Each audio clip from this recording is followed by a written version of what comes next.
Bienvenidos a Radio Global Coach en PNL, a nuestro espacio Entrevistas Inspiradoras, un lugar donde encontrarás las mejores entrevistas realizadas a los profesionales de los que podemos aprender e inspirarnos. Buenos días, buenas tardes o buenas noches, dependiendo de donde nos estéis escuchando. Hoy tenemos el privilegio de presentaros al doctor Herminio González Suárez, un médico que está haciendo una labor extraordinaria y sobre todo que lleva una fundación, Anima, que quiero que escuchéis atentamente la labor que está haciendo y que en su momento a mí personalmente me hubiera ayudado muchísimo poder descubrirla. Bienvenido. Muchísimas gracias, Maribel. Muchas gracias por esta oportunidad que me das para compartir mis experiencias con vosotros, con toda tu audiencia. Muchas gracias. Para quien no te conozca, ¿quién es Herminio González Suárez? Herminio González Suárez es un médico agradecido, es una persona agradecida a la vida por todas aquellas cosas buenas y malas que le han pasado y que a lo largo de este camino se ha dado cuenta que esas cosas que podríamos decir que son malas, que a priori son malas, son grandes maestras para la vida, son grandes maestras porque te llevan a lo que la vida quiere llevarte, ¿no? Que es a que tú cumplas una misión a la que vienes a este mundo y me han ayudado a hacerme esa pregunta de ¿para qué estoy yo aquí? ¿Para qué he venido yo a este mundo y desde dónde puedo ayudar? ¿No? Fundamentalmente eso. Soy oncólogo, aparte, soy paliativista, trato con el dolor, trato con familias, trato con pacientes en momentos muy frágiles, pero eso yo creo que es secundario. Lo principal que yo creo que es el darme cuenta de no estar enfadado con la vida por aquellas cosas que no me gustaron en algún momento, sino por un agradecimiento profundo. Bueno, yo creo que eso es muy importante poderlo trasladar porque estás ayudando para mí, en los momentos más complicados de una persona y los más difíciles de aceptar cuando los estás viviendo porque estás sumamente enfadado y a la vez te cuesta más aceptarlo. Pero, ¿qué significa realmente cuidar a un familiar en una enfermedad avanzada y por qué es tan difícil sostenerlo solo? Mira, Maribel, cuidar podríamos decir que es una de las experiencias más humanas y más profundas que una persona puede tener, que una persona puede vivir. Y cuidar a un familiar en una enfermedad frágil no es solo acompañar a alguien en esa fragilidad. Significa que toda tu vida entera, todo lo que tú has conocido hasta ese momento, empieza a girar alrededor de esa persona a la que tienes que cuidar. Porque implica estar presente cuando esa persona tiene miedo, cuando esa persona no duerme, cuando esa persona tiene dolor, cuando esa persona está callada, cuando te dice cosas que nunca hasta ese momento habías escuchado de ella. Es un acto de amor, quiere decir que es un acto de amor que implica una responsabilidad y una responsabilidad emocional muy fuerte. Y mira, la dificultad no está exclusivamente en la carga física, no está en darle las medicinas cuando tiene que tomarlas, no está en asearle, darle la higiene, movilizarle, llevarle al médico, las citas. Lo duro es lo sutil, lo emocional. Eso es lo duro. Porque el cuidador siente, es decir, el cuidador no es una piedra. El cuidador siente miedo a hacerlo mal, siente culpa cuando está cansado y piensa no debería estar cansado, tiene frustraciones cuando necesita ayuda de alguien más de la familia y no se la da. Tiene, en definitiva, a veces mucha soledad, porque piensa que todo sirve igual para todos, menos para él, que tiene que cuidar. Y además nadie te enseña a cuidar. A nosotros no nos enseñan a cuidar. Un día te encuentras con que de repente alguien de tu familia, tu padre, tu madre, un hijo, un hermano, tu marido o tu esposa están enfermos y tú tienes que hacerlo y te encuentras haciéndolo. Nadie te preparó para ese momento. ¿Y cómo lo haces? Pues como puedes. Que llegó, estás metido en el fregado, en esa historia, y ¿cómo lo haces? Como puedes. Como puedes. Es que a veces no tienes guía, no tienes descanso, no hay sábados, no hay domingos, no hay festivos. La persona no hay días, no hay noches, no hay meriendas, no hay cenas. Es un trabajo a full. Y claro, cuando tienes que vivir eso en soledad, te desgastas porque sumas ya no el sufrimiento que tiene esa persona a la que quieres, sino el sufrimiento que arrastras tú, que tienes que encima ser fuerte, que todo el mundo te dice, tienes que ser fuerte, no te puedes derrumbar. Y es verdad, no debes derrumbarte, pero la realidad es que los cuidadores se derrumban.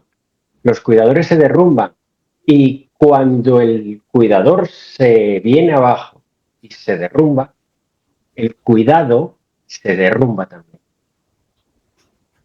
Entonces, ¿cuidar es bonito? Precioso. ¿Es hermoso? Sí. ¿Es un acto de amor? Indudable. Pero no debería hacerse solo. Tendría que tener un sostén, tendría que tener un acompañamiento. ¿Por qué? Porque cuidar al cuidador hace que el paciente esté mejor también, esté más tranquilo. La verdad, sí. Te doy la razón en todo lo que has dicho, porque cuando pasa esto en una familia, nadie se lo espera.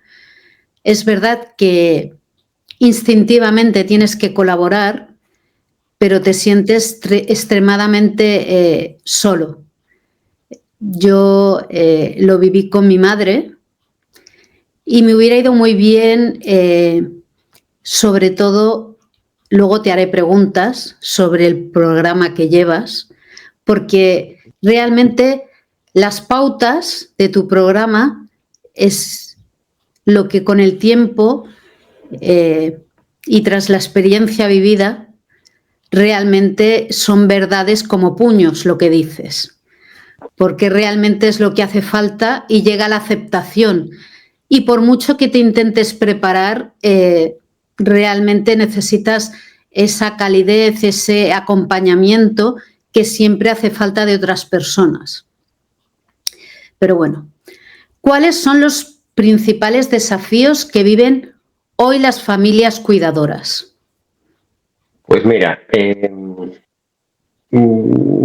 después de mucho meditarlo, después de muchos años de experiencia acompañando a estas familias, las familias que cuidan se enfrentan a desafíos que muchas veces son silenciosos, que poca gente ve. Pero yo diría que son fundamentalmente cinco, si pudiésemos resumirlos. El primero es un cansancio acumulado. Y no te hablo de un cansancio físico, ¿vale? Sino que es un cansancio profundamente emocional. Es un cansancio de sostener el que no sabes qué va a pasar en el día. El gestionar que el enfermo está triste. Esa tristeza del enfermo, que no dice. El tener que lidiar con tus propios miedos. y al mismo tiempo aparentar una vida normal. ¿Por qué? Porque, mira, yo me doy cuenta que este cansancio acumulado se podría resumir en esa conspiración del silencio. Una conspiración del silencio en el que el cuidador aparenta que no pasa nada para que el enfermo no se preocupe, y el enfermo con su miedo aparenta que todo está bien para que su familia no se preocupe por ello. Y en ese doble engaño, que lo hacen de buena fe, que no lo hacen de mal, sino que nace desde el amor más absoluto por cuidar al otro, es uno de los primeros desafíos al que se enfrenta un cuidador, el cansancio. Pero no el cansancio físico ya, sino ese cansancio emocional y profundo. El segundo reto que yo veo, o el segundo gran desafío, es que en las familias existe mucha descoordinación o que no se coordinan bien. Es decir, que no todos los miembros de la familia cuidan de la misma forma, no todos cuidan por igual. Unos le echan la culpa a los otros, porque yo estaba y tú no estabas, porque estuvo enfermo y tú estabas de viaje.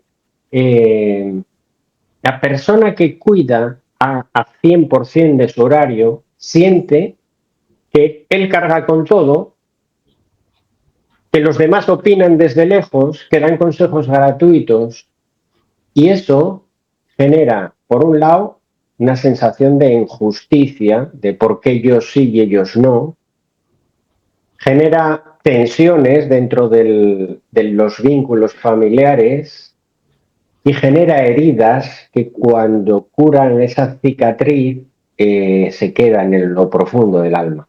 ¿Vale? Vamos por el segundo, ¿eh? El tercero. El tercero está el famoso miedo a hacerlo mal. A mí me preguntan muchas veces, doctor, ¿lo estoy haciendo bien? Y yo siempre digo, lo estás haciendo estupendamente. Porque no hay peor cosa que hacerlo y sentir que lo estás haciendo mal, porque te derrumbas todavía más. Puede que no lo esté haciendo lo perfecto que yo lo haría, o que lo harías tú, o que lo haría otra persona, pero lo está haciendo desde el amor. Entonces él tiene que tener esa sensación de estoy tranquilo porque lo estoy haciendo bien. Me lo dijo el doctor. Me lo dijo Herminio. Estoy tranquilo. Porque el dar la medicación, el manejar síntomas, el interpretar señales que muchas veces son eso, interpretaciones, porque no nos atrevemos a hacer la pregunta, porque estamos en esa conspiración del silencio. A mí me dicen, doctor, es que yo estoy cuidando como si fuese médico o enfermera, pero que no sé, nadie me enseñó. Y entonces eso, ese miedo, les paraliza, te desgasta por dentro. Y ese es el tercer gran reto. Otro reto muy importante es el aislamiento social. Y es que todo, cuando tú cuidas, se paraliza. Toda tu vida social, todos tus descansos, todo tu ocio, todo tu trabajo, muchas veces se paraliza. Mira, hoy estuve en casa de un enfermo donde su mujer lleva de baja desde que él enfermó. Es decir, que sus relaciones laborales se han parado en seco. Su ocio no existe porque está a pie de cama con él. Y cuando me despedía en la puerta, me decía, es que tiene tan mal carácter, es que él no ve que estoy aquí y me trata tan mal. Y yo le decía, es que tenéis que entenderlo desde un lado y desde otro. Él no ve tu esfuerzo y tú no ves el suyo. Y entonces estáis... ¿Tú te sentaste a hablar con él de esto en la cama? No, es que no me atrevo.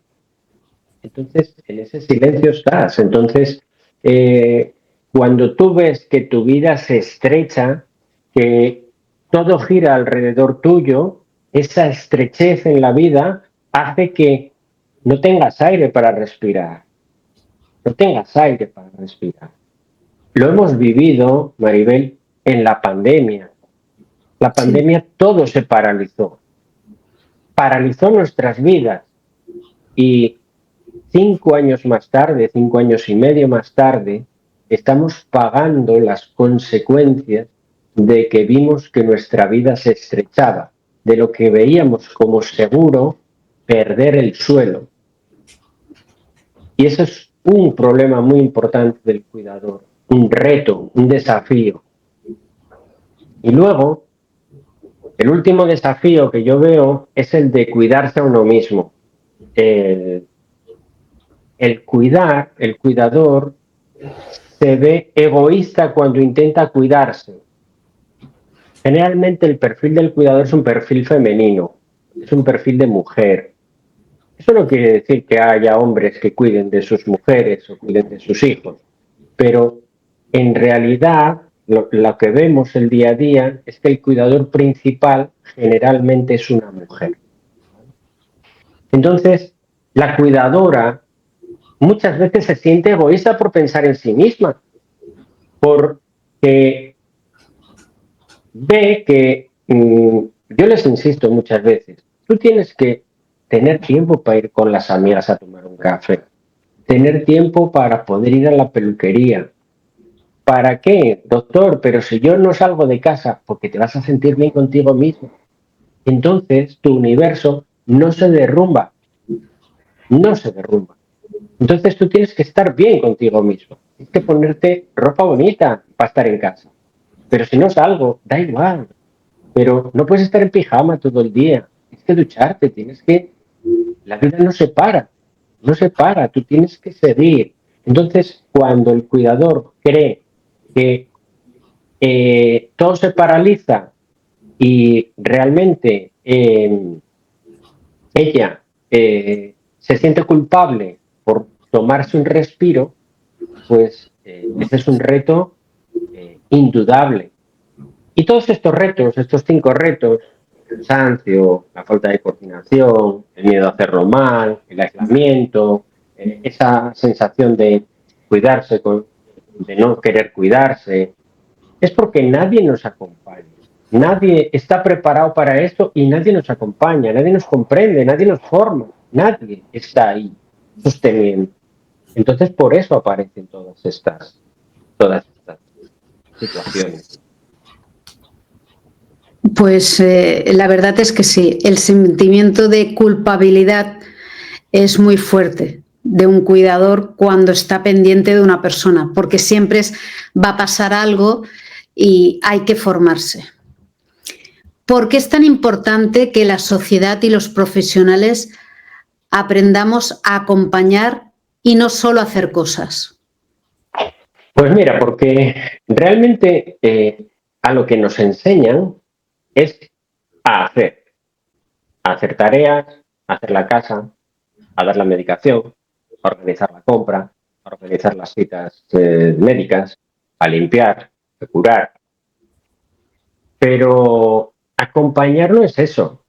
Acompañar es, nace desde el alma. Acompañar es que no hay una técnica, no es una tecnología. Yo te puedo contar una cosa personal que me ocurrió a mí.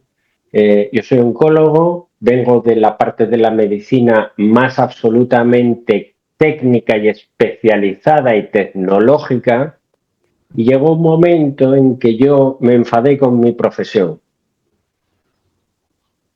Y fue una llamada de teléfono. Yo iba cabreado al hospital, no quería. Y llegó una llamada de teléfono. Las cosas en esta vida no son por casualidades, nada es una casualidad. Fue providencial, en la que la gerencia me pidió que pasase a formar parte del equipo de cuidados paliativos, si yo quería. Y los cuidados paliativos me hicieron darme cuenta de que ese es mi origen, desde el que yo quise ser siempre, desde mis 6 años que yo quise ser médico, era para curar a los demás, para cuidar de los demás, para ser útil. Y yo veo que la utilidad mía es estar ahí, estar con los que más sufren. No a lo mejor desde el aspecto tecnológico, porque muchas veces el paciente paliativo no necesita una pastilla, necesita que alguien se siente en la cama, que le coja la mano, que le pregunte qué le pasa, que esté, simplemente que esté sin juicios, que tenga presencia, que no juzgue. Es que el juicio es muy malo, porque el juicio te hace tener sentimientos de culpa, y eso de la culpa está muy metido en nuestra sociedad española, ¿no? Incluso en la sociedad latinoamericana. Ese sentimiento de culpa muchas veces tiene que ver con nuestra formación católico-cristiana, ¿no? Que viene de ahí, ¿no? Pero es que nadie nos ha enseñado a acompañar, nadie nos ha enseñado a estar, porque el tema es hacer. Entonces, no podemos pedir a las familias que carguen solas con esto, que carguen con esta experiencia tan profunda. Necesitamos una cultura del cuidado que en este momento no tenemos, pero tenemos que tener. Tenemos que tener vecinos que se apoyen. Muchas veces vamos en el ascensor con los vecinos y ni les saludamos porque ni les conocemos. Eso era impensable antes, en un pueblo donde todo se conocía, donde las casas se dejaban abiertas, donde no había miedo. Empresas que entiendan que los trabajadores que están cuidando a alguien están sufriendo y que sus sistemas de producción están fallando porque necesitan que se les apoye desde la empresa. Redes sociales que no sean tan fashion, por decirlo de una forma suave, ¿no? Donde Sí. no se muestre todo lo bonito de la vida. Porque hay cosas que necesitamos en las redes sociales, que es el sostener. Yo en las redes sociales he estado en las redes sociales, me salí de las redes sociales, he vuelto a las redes sociales hace 20 días y parece que, vamos, parece no, es mi mensaje está calando en las redes sociales. Está calando en las redes sociales. Tanto en LinkedIn, en las empresas, como a nivel de Instagram, como a nivel de Facebook, porque la gente se ve reflejada en mayor o menor medida. Y necesitamos, por supuesto, programas institucionales, programas y recursos reales. Acompañar sin corregir, mirar y no invadir al otro, no controlarle, estar, acompañar, porque es un vínculo humano, no es un trámite técnico. El acompañar es tu humanidad frente a la del otro, que son frágiles, las dos. Uno en una fragilidad y otro en otra fragilidad. Que muchas veces salgo de las casas y me caen las lágrimas. Pero es que la diferencia, yo creo, con todo el respeto, Hermi, es que tú estás hablando realmente, valga la redundancia, desde el respeto con el alma y el corazón. Y eso es lo que está calando. Eso es la dificultad. Hay una falta de sensibilidad o de sinceridad y tú lo estás haciendo. El acompañamiento es algo complicado. Estamos acostumbrados a maquillarnos, es muy difícil enseñar. Un cuerpo no es perfecto, las personas crecemos. Yo siempre, claro, a todos nos gustaría ser perfectos y tener la experiencia que te da los años, la cultura. Eso es incompatible. Y tenemos que dar gracias a Dios o a como lo queramos llamar por los años que han pasado. Yo siempre digo que hay que bendecir cuando uno pone el pie en el suelo por la experiencia, pero eso no significa que haya sido sencillo. Y echamos a faltar las cosas, pero muchas veces yo cuando he leído, que es lo que luego quiero que me desarrolles, la verdad me quedé paralizada cuando te he descubierto, porque yo sí que lo he vivido en primera persona. Y claro, tu programa me hizo reflexionar en los momentos que para mí fueron muy difíciles y pensé qué bien me hubiera ido a mí personalmente por las dos veces. Entonces, hace mucha falta no solo para prepararte, sino para llevar todo el proceso. Y lo que dices y lo que quiero que le llegue a todo el mundo es que hay la oportunidad no solo de tener un Telegram para poder tener un grupo donde poder hablar, sino que se puede formar las personas, ya sea desde enfermeros, rehabilitación, o sea, simplemente la persona que está cuidando desde su casa. Porque el miedo a hacerlo mal, el no saber qué estás haciendo o el no entender a la persona que quieres es el mayor error o la mayor culpa que tú puedes llevar. Porque es verdad que tu vida se paraliza. Ya no tienes la edad que tienes que tener. Ya no tienes ni la vida social, que aunque ahora los que nos estén escuchando no lo entienden, pero claro, con 16 años tus amigas salen, pero tú ya no puedes salir, no tienes, tu vida se convierte en la vida que tendrías si tuvieras 20 años o 30. Entonces no es lo mismo, no vives ni la misma juventud, no tienes las mismas experiencias. Entonces todos estos programas es importante para que la gente se forme y realmente esa aceptación llegue. Por eso mi gran pregunta que te quiero hacer, ¿cómo nació el programa Anima y que expliques qué aporta a las familias que cuidan? Anima surge de una necesidad, como tú bien dices. De una necesidad que yo veía una y otra vez repetirse en las familias que hacen lo imposible por cuidar desde ese amor tan profundo, pero que yo veía que se iban apagando poco a poco y que esa familia cada vez se destruía más. Personas entrañables, personas buenísimas, personas entregadas, pero que no sabían cómo pedir ayuda. Familias agotadas y que, coño, se sentían culpables por estar cansadas. Y pacientes que al ver a su familia así, se hundían cada vez más y sufrían cada vez más. A mí han llegado a decirme, doctor, por favor, cédeme, no quiero ver más a mi mujer limpiando, porque sé que para ella es un sufrimiento. Entonces, después de tanto tiempo, tantos años acompañando a esas familias, esos procesos de enfermedad avanzada, entendí que mi labor no era solo cuidar al enfermo de forma exclusiva, sino que era una extensión. Entendí que el cuidador necesitaba un espacio propio para cuidarse. Un espacio para respirar, un espacio para ordenar lo que sentía, un espacio para aprender a comunicarse, no es hablar, sino a comunicarse, para poder poner límites sin tener culpabilidad, sin esa sensación de culpabilidad, y poder aguantarse él mientras está aguantando al que quiere.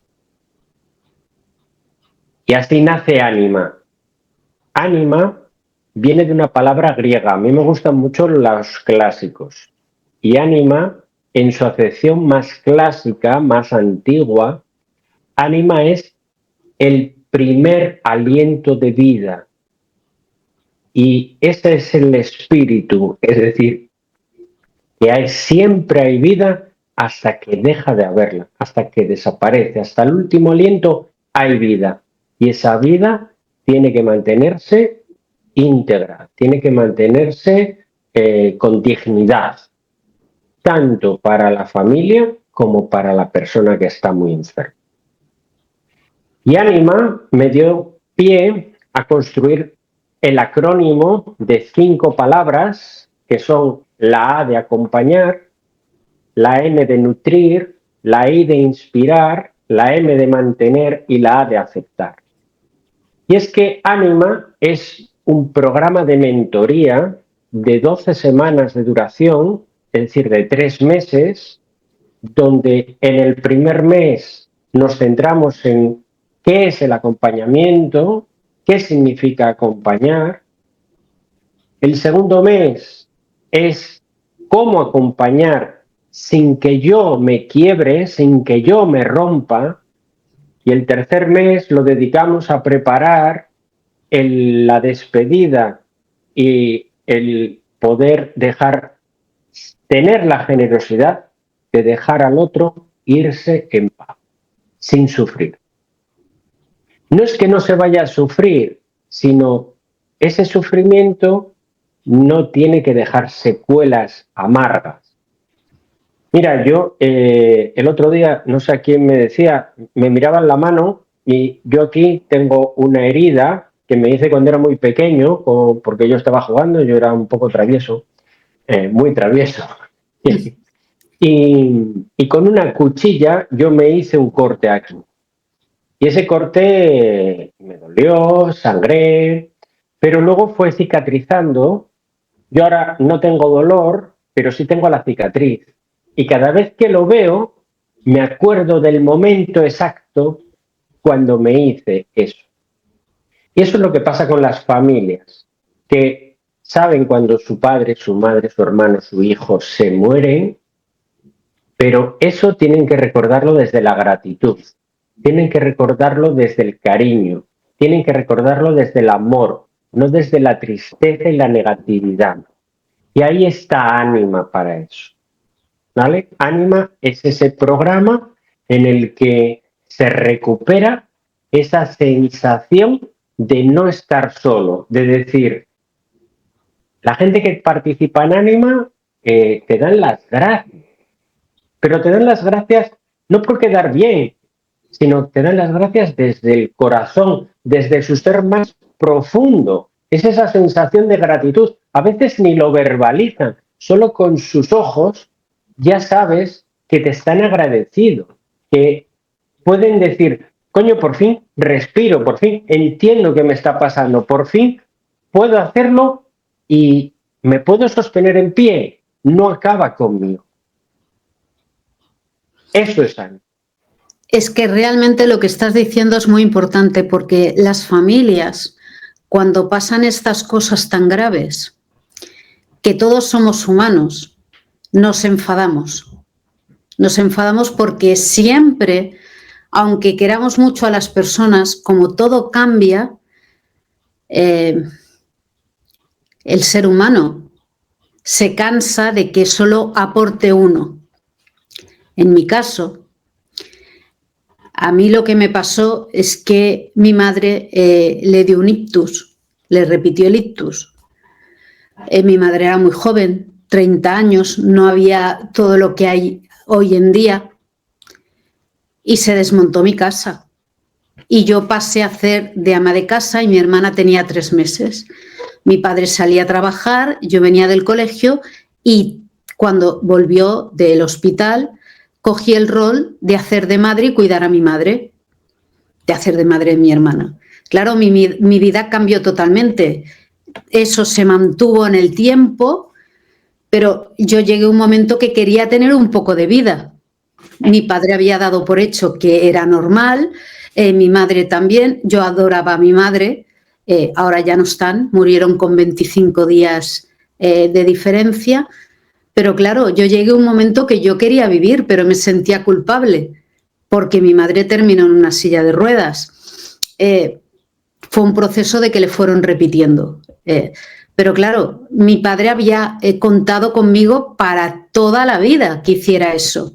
Claro, me veía egoísta si me independizaba. Claro, hubo fricciones. Al final mi padre cuando se jubiló se hizo... Pero crea una mala comunicación en la familia porque uno no habla, el otro no habla.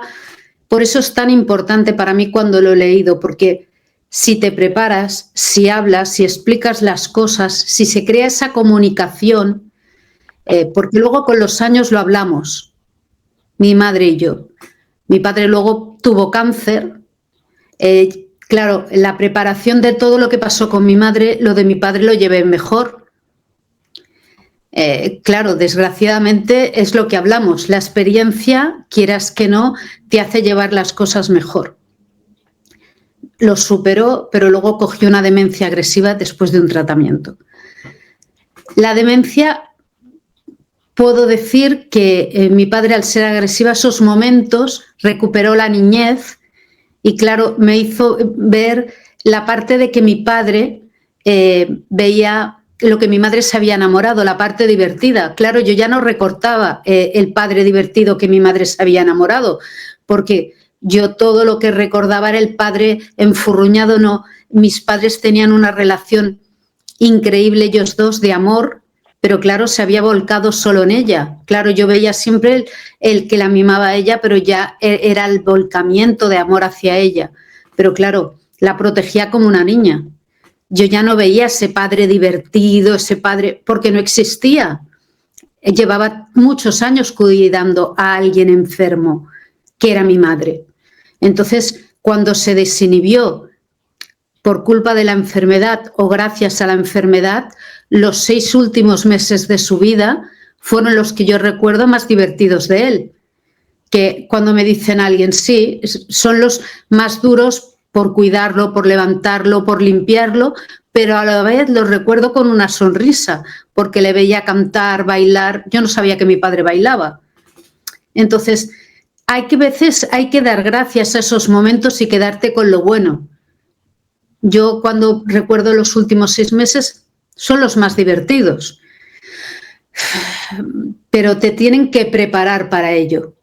Pero no estaba preparada, por ejemplo, para que mi madre tirara la toalla como la tiró. Entonces, necesitamos esa ayuda, esa preparación de este programa de Anima. Creo que este programa de Anima es algo fundamental para alguien que esté cuidando a otra persona, incluso para las personas que se dedican a cuidar profesionalmente, porque quieras o no, esto pasa factura, porque te implicas emocionalmente y siempre hay algún momento que tú le coges más afecto a una persona que a otra, y esto, cuando alguien se va y tú le has cogido afecto, no llegas a entender que eso sea justo. Porque cuando queremos a alguien nunca entra la palabra justicia y nunca entendemos que se va. Porque siempre decimos, es que sobra tanta gente que no queremos o que no hace bien, y porque se tiene que ir a alguien que queremos o a alguien que nos gusta. Entonces, este programa Anima yo considero que es muy necesario para que muchas personas que están cuidando a otras mantengan la cordura y, sobre todo, la aceptación a que se ha ido alguien que queremos, que es tan importante. Porque el duelo, por mucho que nos preparen o por mucho que creamos que estamos preparados, cuando alguien se va que queremos, nunca se está preparado. Entonces, siempre hace falta ese sostén. Y otra pregunta que te haría, para mí importante: ¿qué le dirías a una familia que ahora mismo está cuidando y se siente que no puede más? Pues mira, le diría lo primero de todo, que todo lo que siente es humano. Eso es lo primero, que todo lo que siente es humano.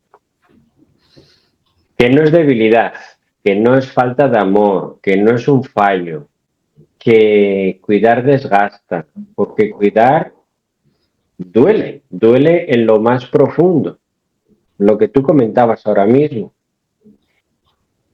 Y duele porque precisamente amamos, porque viene de ese amor tan profundo y duele, duele. Y que todos en algún momento, yo incluido, pensamos que ya no podemos más.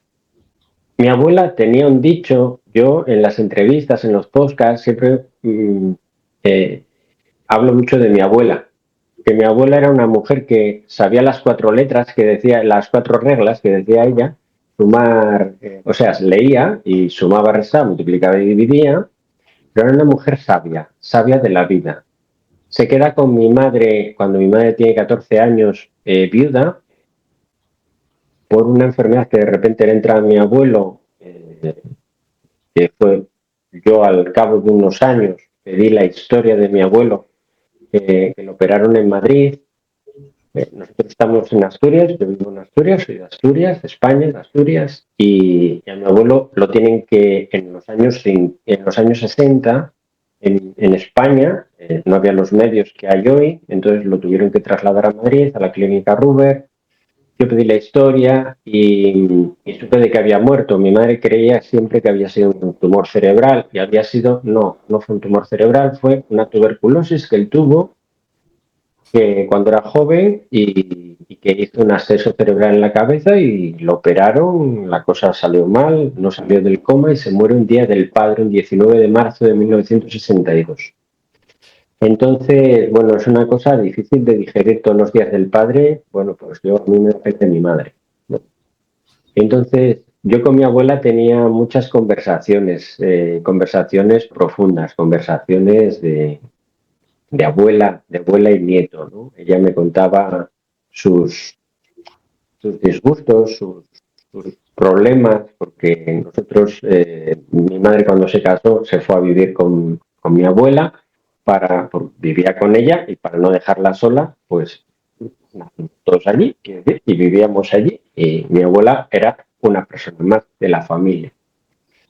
Y ella me decía, mira, Hermi, yo solo empecé a vivir cuando naciste tú. Eh, bueno, Importante. yo tengo mi nombre de mi abuelo, es decir, que llevo la carga esa, desde el punto de vista trascendental, pues llevo un poco la carga de la familia, ¿no? El nombre muchas veces te marca tu vida. Y bueno, yo la tengo marcada porque llevo el nombre de mi abuelo, ¿no? Era una persona muy querida y cuando faltó, bueno, pues hacía mucha falta en la familia y cuando faltó, pues es un problema. Pero mira, me dices, ¿qué le diría a una familia? Le diría algo muy profundo y es que hay recursos, hay caminos, hay maneras de acompañarle para que recupere el aire, para que pueda respirar, para que no lo haga solo. Hay programas como Anima que están pensados para él o para ella, para ordenarle, para acompañarle, para sostenerle, que no está solo, que no tiene por qué estarlo. Y terminaría con esta idea, que cuando el cuidador se sienta acompañado, y eso te lo dije al principio, cuando el cuidador se sienta acompañado, el enfermo vive más tranquilo. La energía cambia, la energía de esa casa, de esa familia, de ese cuidado cambia. Porque cuidar bien es empezar a cuidar a quien cuida. Y eso que se siente que es tan humano, no es que seas débil, no es que estés fallando, estás haciendo algo enorme, grandioso. Y cuando tú aprendes eso, cuando aprendes que no estás solo, que estás acompañado, que alguien te sostiene, que alguien por detrás te dice, estoy aquí, no tengas miedo, el paciente vive más cuidado, vive más tranquilo, porque el cuidador está descansando. No sé si te solté mucho rollo. Para nada, porque estoy totalmente de acuerdo y te lo he dicho al principio, te lo he reconocido, que para mí hubiera sido una herramienta muy útil. Para poder apuntarse a estos cursos, ¿dónde se han de apuntar? ¿Cómo pueden localizarte? Pues mira, yo tengo un Instagram ahora que se llama Doctor Hermi, porque bueno, a mí me llaman así, quiere decir que a mí me llaman Doctor Herminio, no soy Doctor Fulanito de tal y cual. No, porque soy muy cercano, ¿sí? Muy cercano. O también en mi página web, tengo una página web muy simple donde está mi contacto, donde está mi número personal, la gente puede llamarme, les atenderé encantado, se llama Paliativos Doctor Hermi, doctor con dr, hermi.com y ahí están mis contactos, está mi correo electrónico, pueden hacer lo que quieran, no me llaman o me mandan un mensaje, yo les atenderé o en cualquiera de los reels que tengo por Instagram, pues que yo voy lanzando ahí mis perlas, mis píldoras tranquilizadoras, que yo creo que le vienen bien a mucha gente. De hecho, creo que tengo 100 seguidores en un mes, 100 seguidores, pero la realidad es que tengo 600 y 700 visualizaciones. O sea que hay más gente que me ve que no me tiene como agregado. Entonces, yo sé que llego a mucha gente. Y este programa Anima también nace para eso, porque es un programa online, porque es un programa en el que cada familia tendrá una mentoría al mes personal conmigo para darles las pautas personales a ellos, dirigidos a su caso específico. Y luego tendremos los encuentros semanales de todas las familias. De todas las familias. ¿Por qué? Porque el cuidado grupal, cuando estamos en grupo y se comparten, habrá familias que no quieran compartir lo suyo, pero habrá otras que sí compartan lo suyo, y las que no lo comparten probablemente se sientan identificadas. Porque muchas veces no hablamos por miedo, no hablamos por vergüenza, no hablamos por el que pensarán, no hablamos porque ¿qué van a decir de mí? ¿Me van a ver frágil? Yo quiero que me vean fuerte. Pero si es que todos estamos así, pero si es que la gente no se da cuenta que estamos así, que somos débiles, que nos cansamos todos, incluso yo, que yo necesito también mi comunidad, que cuando estamos trabajando, mi grupo de trabajo, tenemos un café por las mañanas de risas. ¿Por qué? Porque necesitamos reírnos, porque necesitamos mantener nuestra salud mental para después cuidar a los demás, porque si no, no puedes con ello. No puedes con ello. Incluso nosotros. Claro, es que lo importante muchas veces es poder, dos cosas básicas, respirar y poder expresarte. Y para mí lo importante es poder hablar contigo, hablar del caso específico, porque cada caso es diferente totalmente. Cada caso es un mundo, sí. Y totalmente, y las necesidades son diferentes, pero poder escuchar a otras familias que les está pasando, y aunque a veces no hables de tu caso, muchas veces por vergüenza, porque no sabes qué estás haciendo bien o mal, pero oír que a otras personas les pasa lo mismo, tienen las mismas inquietudes, ya es válido hasta que te lances a hablar. Animo a todas las personas a que conecten en la web paliativos.drhermi.com para que se pongan en contacto contigo, para que se den cuenta que no están solos y puedan empezar a aprender a cuidar a las personas que quieren, pero sobre todo que aprendan a cuidarse a ellos mismos para poder salir de donde están y poder aprender a respirar y volver a vivir y a sentir. Muchísimas gracias por compartir estos momentos con nosotros, por dejarnos conocerte mejor y por ayudarnos a volver a respirar y vivir. Un abrazo inmenso. Muchísimas gracias, Maribel. Muchísimas gracias por dar voz al cuidado, por dar voz al cuidado. Muchísimas gracias. A ti. Espero volverte a ver pronto. Gracias. Gracias a ti. Te esperamos en el siguiente episodio para seguir disfrutando juntos de las entrevistas inspiradoras. Aquí es tu radio, Radio Global Coach and PNL, tu emisora.